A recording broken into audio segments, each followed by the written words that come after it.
मम्मा चिड़िया और गुड़िया जंगल में नए आए थे। मम्मा चिड़िया के पास रहने के लिए कोई घर नहीं था। वह जंगल में उल्लू जमींदार के पास जाती है।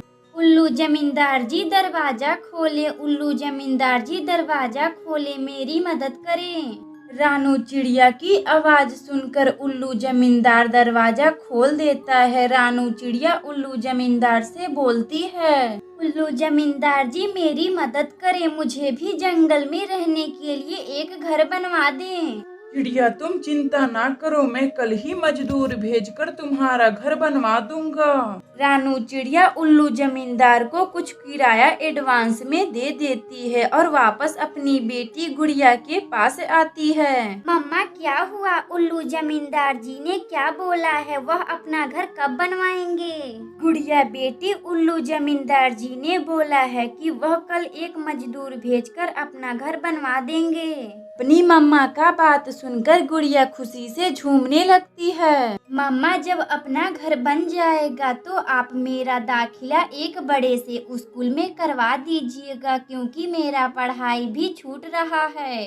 ठीक है गुड़िया बेटी, अब आप सो जाइए, काफी रात हो चुकी है। गुड़िया अपनी मम्मा की बात सुनकर सो जाती है और अगली सुबह उल्लू जमींदार एक कालू कौवा को मजदूर के तौर पर भेज देता है, जो एक नंबर का चोर कौवा था।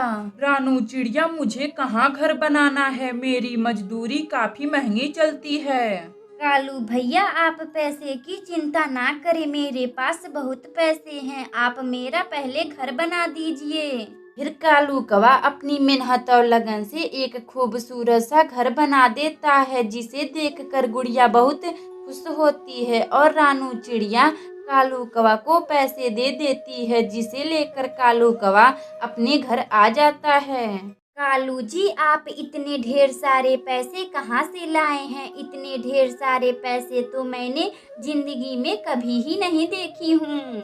गोरी जी यह सारे पैसे मैं जंगल में एक चिड़िया के घर काम किया हूँ, उसी ने यह मुझे सारे पैसे दी है। कालू जी क्यों नहीं हम उस चिड़िया का सारे पैसे चुरा लेते हैं, जिससे हम खूब अमीर बन सकते हैं। गोरी जी हाँ जरूर, क्यों नहीं, आपने तो मेरी मन की बात छीन ली। मैं आज रात ही चिड़िया का सारा पैसा चुरा ले आऊंगा। इसी तरह गोरी कवि और कालू कौवा बातें कर रहे थे। रात हो जाती है और कालू कौवा चिड़िया का पैसा चुराने निकल जाता है। रानू चिड़िया और गुड़िया गहरी नींद में सोई हुई थी। तभी कालू कौवा को चिड़िया का संदूक बक्सा दिखाई देता है, जिसमें सभी पैसे थे।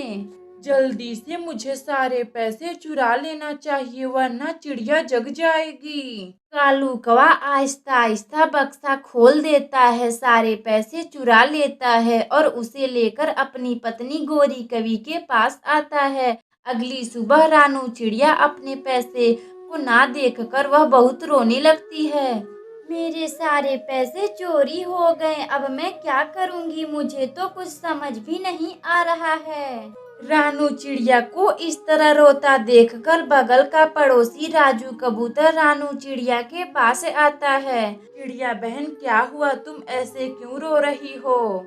कबूतर भैया मैं जंगल में अभी नई आई हूँ, मुझे जंगल के तौर तरीके नहीं पता है और मेरे सारे पैसे चोरी हो चुके हैं। चिड़िया बहन तुम्हारा घर कौन से पक्षी ने बनाए हैं? कबूतर भैया मेरा घर बनाने के लिए एक कालू कौवा आया था। चिड़िया मुझे सब पता चल गया, तुम्हारे सभी पैसे कालू कौवा ले गया है। जमींदार और कालू कौवा आपस में मिले हुए हैं, लेकिन तुम चिंता ना करो, अब तुम मेरे दुकान पर मोमोज बेचना और वहीं रहना। कबूतर भैया आपका बहुत बहुत धन्यवाद, जो आपने मेरी मदद किए हैं। उस दिन से रानू चिड़िया राजू कबूतर के दुकान पर काम कर कर अपनी बेटी गुड़िया के साथ खुशी खुशी रहने लगती है। अगर आपको यह कहानी अच्छी लगे तो वीडियो को लाइक करें और चैनल को सब्सक्राइब करें और बेल आइकन को दबाना ना भूलें। हमें कमेंट बॉक्स में बताएं कि हमारी कहानी आपको कैसी लगती है। गर्मियों का मौसम चल रहा था। कालू कौवा और गोरी कवि जो अपने घर में बैठे हुए थे। गोरी कवि को आम खाने का बड़ा मन कर रहा था।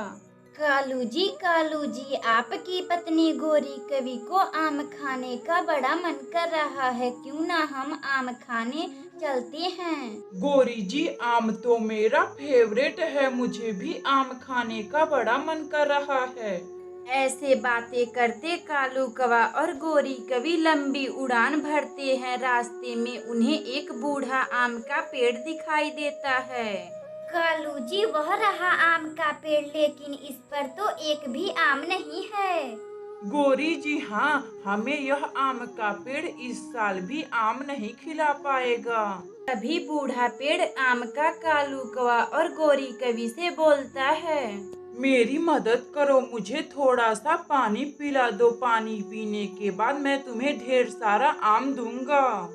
कालू जी, यह आम का पेड़ हमें मूर्ख बना रहा है। गोरी जी, हाँ, जब तक हम इसे पानी पिलाएंगे उतने समय में तो हम किसी और पेड़ से आम खाकर आ जाएंगे। कालू जी, हाँ, चलिए हम कहीं और चलते हैं। फिर कालू कौवा और गोरी कवि उड़ते उड़ते दूसरे पेड़ पर आम खाने निकल जाते हैं। कालू जी, वह रहा आम का पेड़, चलिए हम वहाँ आम खाने चलते हैं।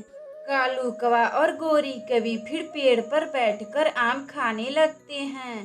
गोरी जी, कितने मजेदार आम के फल हैं, क्यों ना हम यहीं अपना घर बना लेते हैं। कालू जी, आपने तो मेरी दिल की बात छीन ली। हम आज ही अपना घर आम के पेड़ पर बनाएंगे और यहीं रहेंगे। उस दिन से गोरी कवि और कालू कौवा आम के पेड़ पर अपना घर बना लेते हैं और वहीं रहने लगते हैं। इधर रानू चिड़िया की बेटी गुड़िया अपनी मम्मा से बोलती है, मम्मा मम्मा, मुझे आम खाने का बड़ा मन कर रहा है, आप मेरे लिए आम ला दीजिए ना।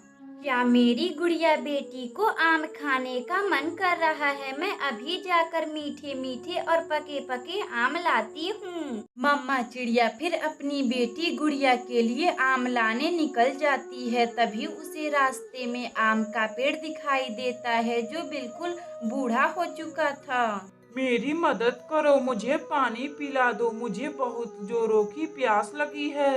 रानू चिड़िया पेड़ की दुख भरी बातें सुनकर वह आम के पेड़ के पास जाती है। रानू चिड़िया, आप मुझे पानी पिला दे, मुझे पानी की बहुत जरूरत है। आप पानी पिला देंगी तो मैं आपको ढेर सारा आम दूंगा। पेड़ जी, क्यों नहीं, मैं अभी आपको पानी पिला देती हूँ, मगर आप मुझे आम कहाँ से दोगे? आप तो सूखे पेड़ हैं। रानू चिड़िया, मुझे एक बाबा ने श्राप दिया है कि जब तक मुझे कोई पानी नहीं पिलाएगा तब तक मैं आम नहीं दे पाऊंगा। रानू चिड़िया पानी लाने नदी के पास जाती है और पानी लाकर आम को पिला देती है।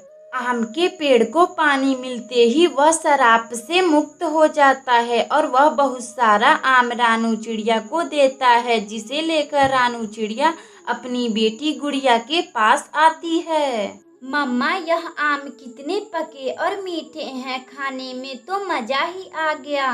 अगर आपको यह कहानी अच्छी लगे तो वीडियो को लाइक करें और चैनल को सब्सक्राइब करें और बेल आइकन को दबाना ना भूलें। हमें कमेंट बॉक्स में बताएं कि हमारी कहानी आपको कैसी लगी।